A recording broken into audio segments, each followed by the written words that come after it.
బంగారం ధరలు ఆకాశాన్ని తాకుతున్నాయి. 1,00,000 రూపాయలకు చేరువయ్యాయి. 24 క్యారెట్ల 10 గ్రాముల బంగారం 98,380 రూపాయలకు చేరింది.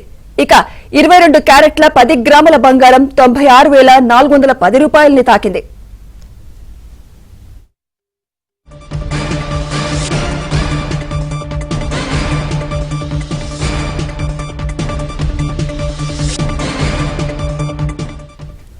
బంగారం ధరలు ఆకాశాన్ని తాకుతున్నాయి.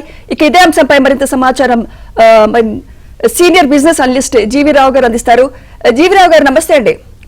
నమస్తే అండి. మరి బంగారం ధర 1,00,000 వరకు చేరింది, దీనిపై మీరేమంటారు సార్? అయితేనండి బంగారం ధరలు ఇంతగా పెరగటానికి కొన్ని ప్రధానమైన కారణాలు ఉన్నాయి. మొట్టమొదటిగా డాలర్ రేట్ అనేటువంటిది వీకెన్ అవటము. డాలర్ మనకి వరల్డ్ మార్కెట్ ఎక్స్చేంజ్ రేట్ లో డాలర్ వీక్ అవటం ఒక కారణం అయితే, కేంద్ర బ్యాంకులు అన్ని కూడా ప్రతి దేశంలో ఉన్న కేంద్ర బ్యాంక్ కూడా పోటాపోటీగా గోల్డ్ రిజర్వ్స్ ను పెంచుకునేటువంటి ప్రయత్నాలు చేస్తూ వస్తున్నాయి. వరల్డ్ గోల్డ్ కౌన్సిల్ యొక్క రిపోర్ట్ ప్రకారంగా 1,000 టన్స్ ఆఫ్ గోల్డ్ ని 3rd కాన్సిక్యూటివ్ ఇయర్ గా ఇంక్రీజ్ చేసుకున్నారు అని చెప్తున్నారు. అలాగే మన ఆర్బీఐ కూడా టాప్ 3 బయర్స్ లో ఒక బయర్ గా ఉంది. ఇది రెండో కారణం. మూడో ప్రధాన కారణం ఏంటంటే, అమెరికాలో ఆర్థిక మాంద్యం నెలకొనొచ్చు అనేటువంటి భయం ఎక్కువగా ఉండటము, అలాగే యుఎస్ ట్రెజరీస్ లో కూడా ఎక్కువగా సెల్లింగ్ రావటం కూడా ఒక కారణం. ఇక నాలుగో కారణం కూడా ఉంది. అదేంటంటే ఈటీఎఫ్ ఇన్ఫ్లోస్ కూడా రోజు రోజుకు కూడా పెరుగుతున్నాయి అన్నమాట. ఎప్పుడైతే ఈ exchange trade fund, gold exchange trade funds లో ఇయర్ ఇయర్ గా చూసుకుంటే 98.54% ఇయర్ గా ఇంక్రీజ్ అవటం మనం చూసాం. ఇది నాలుగో కారణం.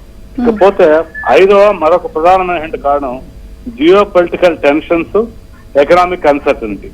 అంటే యుఎస్ చైనా ట్రేడ్ వారు, ఇప్పుడు అమెరికా చైనా మీద 145% టారిఫ్లను విధించటము, ఇవన్నీ కూడా ఈ ప్రధానంగా ఈ 5 కారణాల వల్ల గోల్డ్ ప్రైస్లు ఎంతగా పెరిగాయి. అయితే ఈ పెరిగినటువంటి గోల్డ్ ప్రైసెస్ సగానికి సగం తగ్గుతాయని కొంతమంది మాట్లాడుతున్నారు. అది ఎంతో హాస్యాస్పదమైన విషయము. గోల్డ్ ప్రైస్లు సగానికి సగం తగ్గటం అనేటువంటిది అసాధ్యమైన విషయం. గోల్డ్ అనేటువంటిది చాలా స్మాల్ కరెక్షన్స్ కి గురి కావచ్చు తప్పితే గోల్డ్ ప్రైస్లు విపరీతంగా తగ్గటం అనేది జరిగే పని కాదు.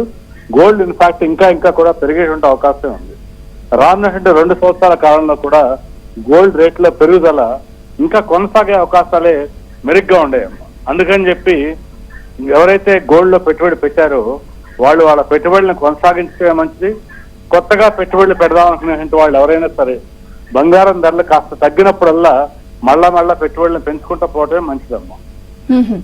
అంటే ముందు వచ్చేది పెళ్లిళ్ళ సీజన్ ఎలా ఉంటుంది అంటారు? ముందు కూడా ఇంకా బంగారం ధరలు పెరిగే అవకాశాలే ఎక్కువగా ఉన్నాయి. మనం మాట్లాడుతున్నటువంటి ఈ 5 కారణాల్లో ప్రధానంగా ఇప్పుడు ఈ గోల్డ్ రిజర్వ్స్ ను పెంచుకోవటం అనేటువంటిది కేంద్ర బ్యాంకుల విధానంలో మార్పు వచ్చేటువంటి అవకాశం అయితే ఏమాత్రం కూడా లేదు. గోల్డ్ ఈటీఎఫ్ లకు కూడా ఏమాత్రం కూడా తగ్గే అవకాశం లేదు. అయితే జియో పొలిటికల్ టెన్షన్స్ కాస్త తగ్గితే కొద్దిగా కరెక్షన్ రావచ్చు తప్పితే ఎక్కువగా గోల్డ్ ధరలు తగ్గే అవకాశం అయితే లేదు. అందుకని చెప్పి పెళ్లిళ్ల కోసము రాబోయే సీజన్స్ కోసం ఎవరైనా బంగారం కొనాలనుకుంటే ఇప్పటి నుంచి కూడా కొనేటువంటి ప్రయత్నాలు చేయటమే మంచిదమ్మా. స్మాల్ కరెక్షన్ ఎక్స్పెక్ట్ చేయొచ్చు కానీ బంగారంలో ఎక్కువ తగ్గుతాయని మాత్రం అనుకోకూడదు. ప్రతి ఇన్వెస్టర్ కూడా తన పోర్ట్ఫోలియోలో ఈక్విటీతో పాటుగా బంగారంలో కూడా ఖచ్చితంగా పెట్టుబడులు ఉండేట్టుగా చూసుకుంటే వాళ్ళ పోర్ట్ఫోలియో ఒక కంప్లీట్ పోర్ట్ఫోలియో అవుతుందని చెప్పొచ్చు. Right. Thank you GV Rao garu, ఈ విశ్లేషణ అందించినందుకు. Thank you very much.